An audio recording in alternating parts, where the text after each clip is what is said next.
Welcome to the deep dive. We dig through the noise to find the signal, the core truth behind the big stories. And today, well, we're diving deep into a case that's just chilling. The Leongatha mushroom murders. It started as a simple family lunch in rural Victoria, Australia, but it spiraled into this huge global story, a really intense trial. It's a really unique case, isn't it? You've got this intense family drama mixed with what the court found to be just cold-blooded murder. We've pulled together quite a bit here. Police statements, forensic reports, which are incredibly detailed, court transcripts, legal analysis. Our goal today is to get past those screaming headlines. We want to unpack the years of family history, the web of lies, and she admitted to so many lies, and look closely at the forensic side, the digital evidence, too, that ultimately led to her conviction. Okay, let's lay out the core facts first. Set the scene. We're in Leongatha, Victoria. It's July 29th, 2023. Erin Patterson is hosting lunch. She serves individual beef Wellingtons. It's the guests. Her former in-laws, Don and Gail Patterson, Gail's sister, Heather Wilkinson, and Heather's husband, Ian. And the hidden ingredient, the deadly one, was the death cap mushroom, Amanita phalloides. Highly, highly toxic. And what's really critical to understand here, why things move so fast, is how this poison works. Death caps contain amatoxins. These things specifically target liver and kidney cells. They basically shred them. When you first eat them, the symptoms might just seem like a bad stomach bug, pain, vomiting.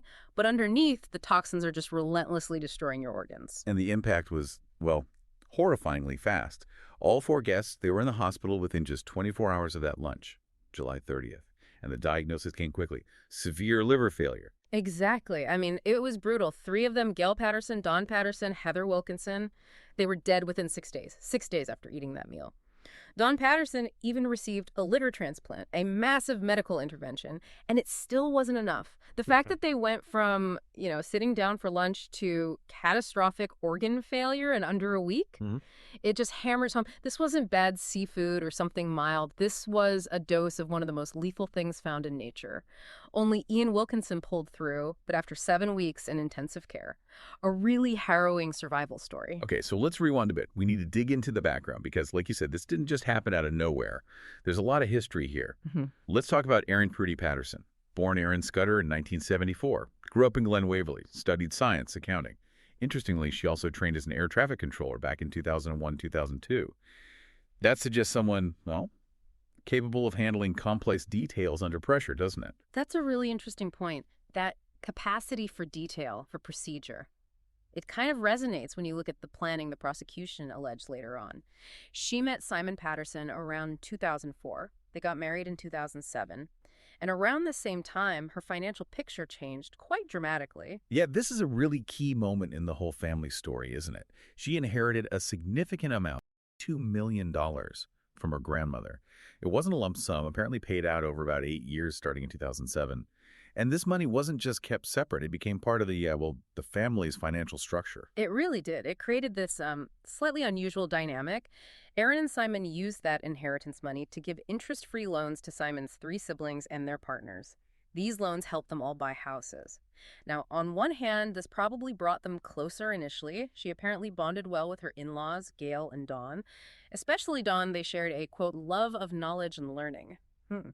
But, it also puts Erin in this position of power, doesn't it? She's the financial linchpin for the whole extended family. Maybe even a source of resentment down the line. Absolutely sets the stage for potential conflict. If the marriage hits the rocks, suddenly those financial ties make everything incredibly messy, emotionally and practically. Oh, definitely. And the marriage did struggle. They had a few separations, short ones, before a final split in 2015. They worked out a financial settlement then. For a while after that, things seemed okay on the surface. They shared custody of the kids, even went on holidays together, apparently.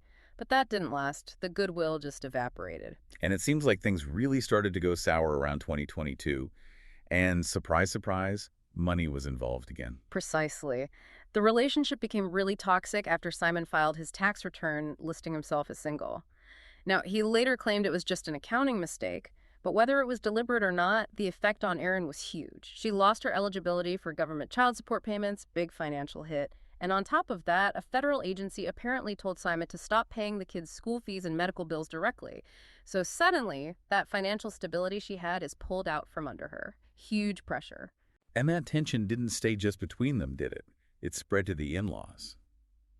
By early 2023, just months before the fatal lunch, She was basically estranged from Don and Gail. She'd skipped family things, and she testified later that she felt deliberately snubbed her word when she got a late invite to Gail's 70th birthday party in May 2023. Yeah, that feeling of being pushed out, isolated, it seems to have festered. And it went public. That's when she started posting things on social media, criticizing Simon, criticizing the in-laws.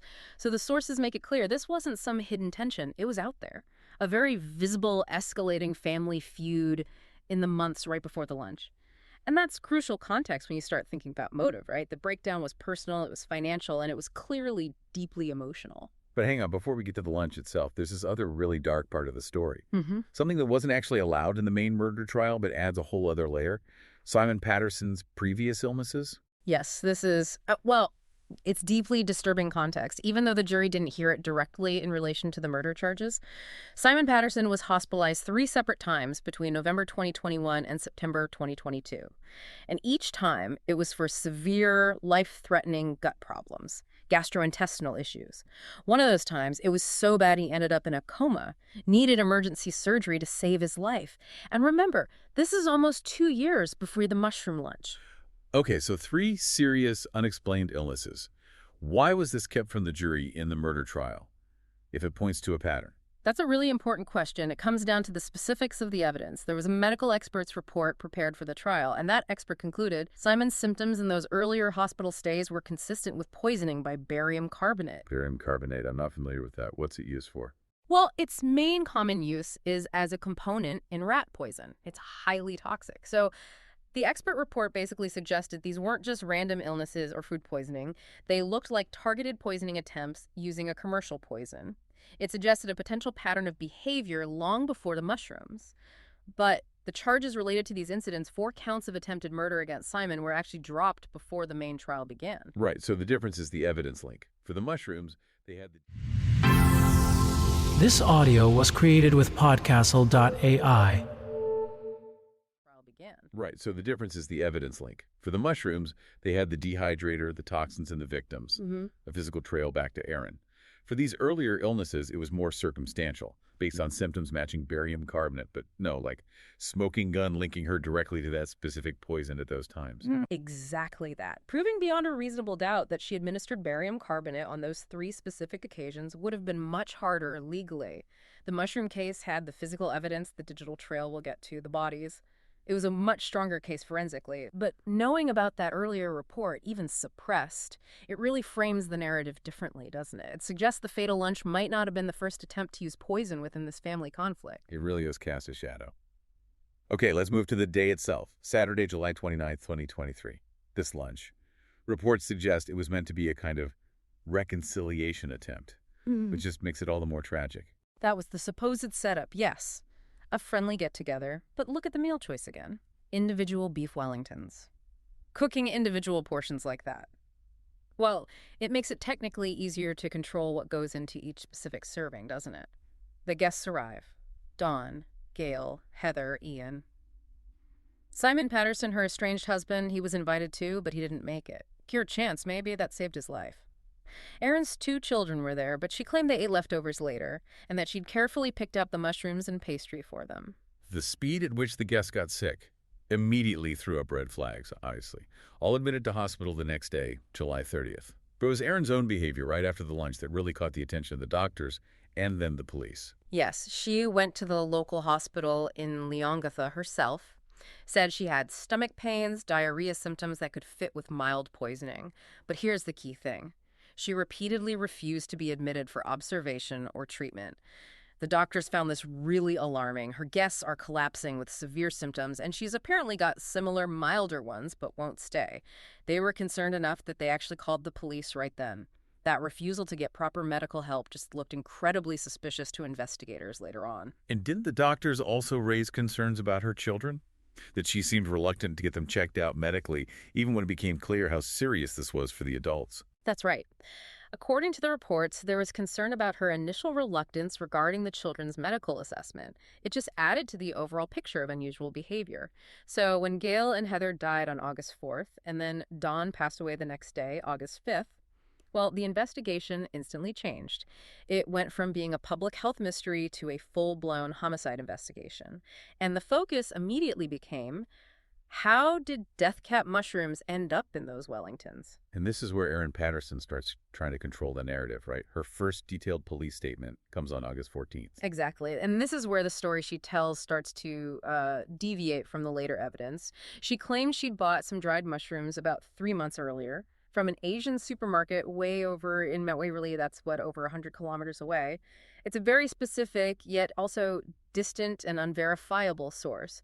Investigators likely saw this as an immediate attempt to create distance, to point away from any mushrooms she might have sourced locally or, foraged herself. But the police weren't just relying on her story. They were looking for physical evidence. And they found something crucial, didn't they?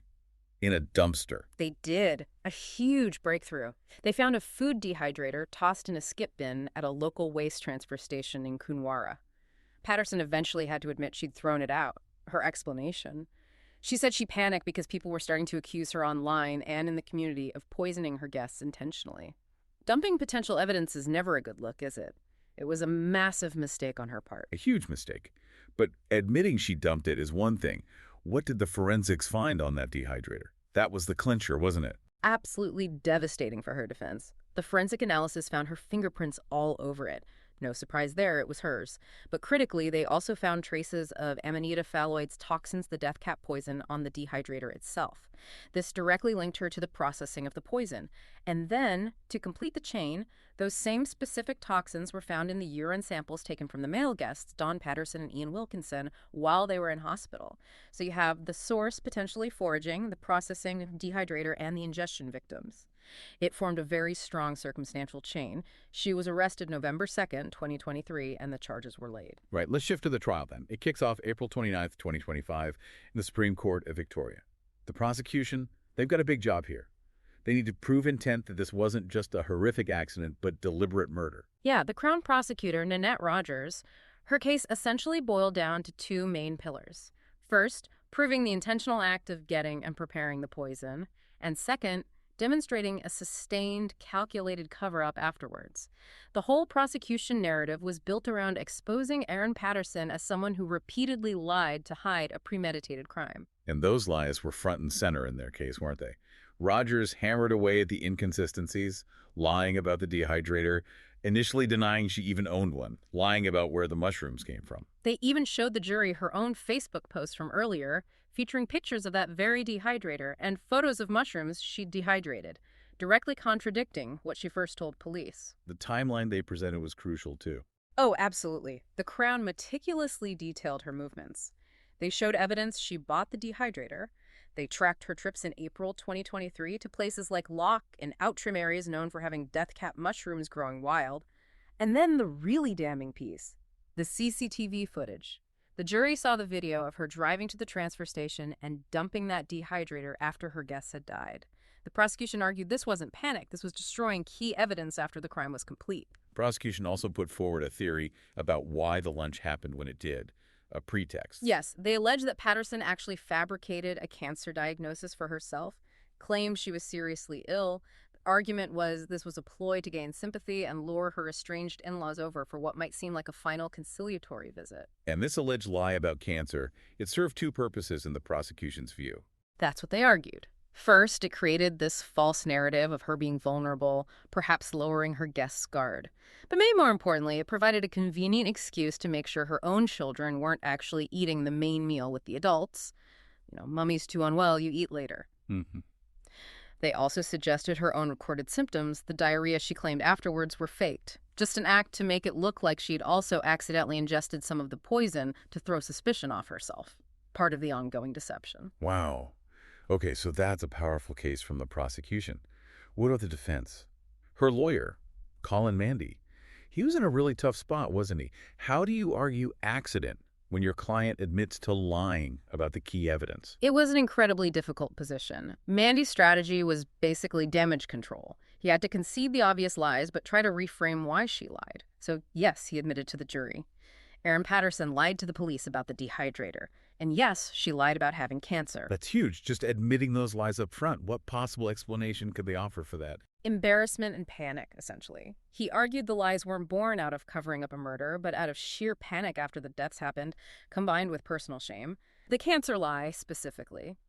The defense claimed she made that up because she was deeply embarrassed about planning to have gastric bypass surgery for weight loss and didn't want people to know the real reasons she might seem unwell or be focused on her health.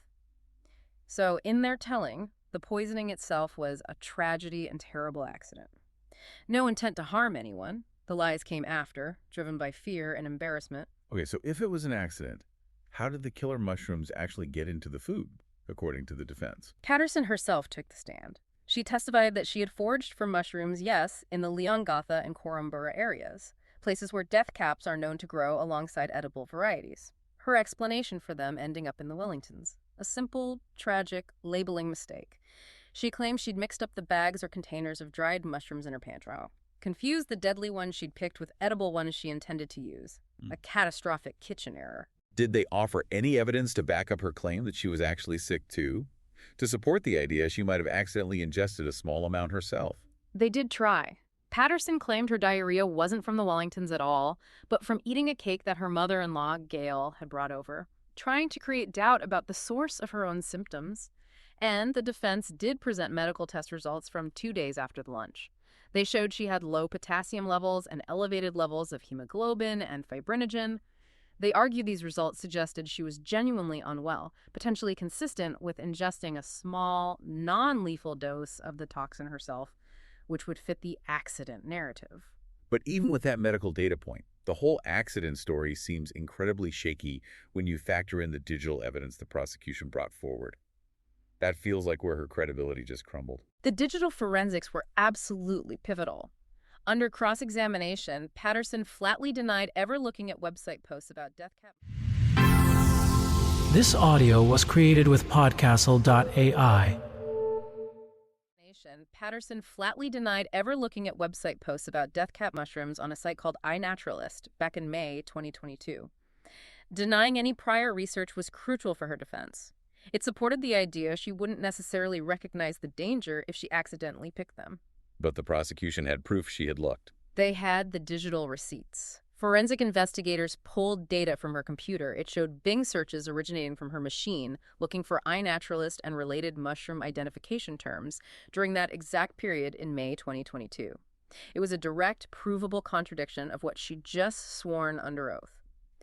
Suddenly, it doesn't look like an accidental mix-up. It looks like someone researching the specific poison they later used. Preparation. Lying under oath about researching the murder weapon. That must have just destroyed her defense in the jury's eyes. It proved she was willing to lie about the most critical aspect, her knowledge of the poison. It completely undermined the accident narrative. If the jury can't trust her testimony about researching the mushrooms, how can they possibly trust her explanation for how they got into the food? And her attempts to cover her digital tracks apparently went further. Right, the phone resets. Exactly. The prosecution alleged she factory reset her mobile phone 4 times in August 2023, right after the deaths. They argued this was a clear attempt to wipe any incriminating data. She denied doing it to conceal evidence, but again, the forensic logs showed the resets happened. It just added to the picture of someone trying desperately to erase their tracks. And then you have the testimony from Ian Wilkinson, the only survivor. His account clashed with hers on key details too, didn't it? It did. He challenged several things she'd claimed. He specifically testified that Erin used a different colored plate than her guests during the meal. This detail suggests she might have deliberately served herself a safe portion, knowing the others were poisoned. He also contradicted her claim that she'd prepared a 6th Wellington specifically for Simon. The defense had tried to use that extra portion to argue she wouldn't poison the batch if her estranged husband might have shown up and eaten one. Wilkinson's testimony weakened that argument. So the prosecution's argument was clear. Those online mushroom searches weren't just idle curiosity like the defense claimed. They were planning. That was the core argument, and the defense was left trying to downplay it, saying the searches meant nothing. They tried to sow doubt in their closing, reminding the jury that human memory could be faulty when considering witness testimony. They pointed again to her medical tests, arguing she was unwell, so maybe it was an accident where she got a small dose too.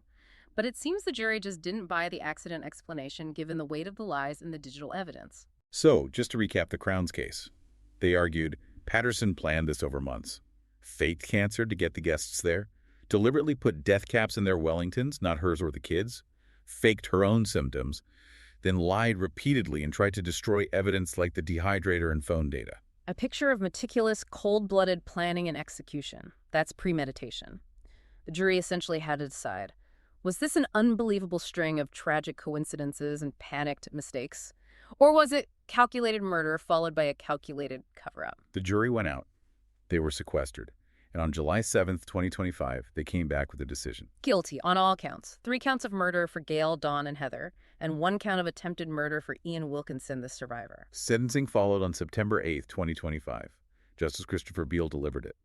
3 life sentences for the murders, plus another 25 years for the attempted murder, all to be served concurrently. That resulted in a non-parole period of 33 years, meaning the earliest she could possibly be considered for release is 2056. It was a very heavy sentence, reflecting the severity, multiple victims, family members, the betrayal involved. And, as a side note, this sentencing hearing made history in Victoria. It was the first time ever a sentencing was broadcast live from the courtroom. And the legal story isn't even over yet, is it? There were immediate consequences, like freezing her assets. She was stopped from selling her house in Leongatha, basically to keep its value available for potential compensation claims from the victims' families down the track. Correct. And then came the appeals, not just 1, but 2.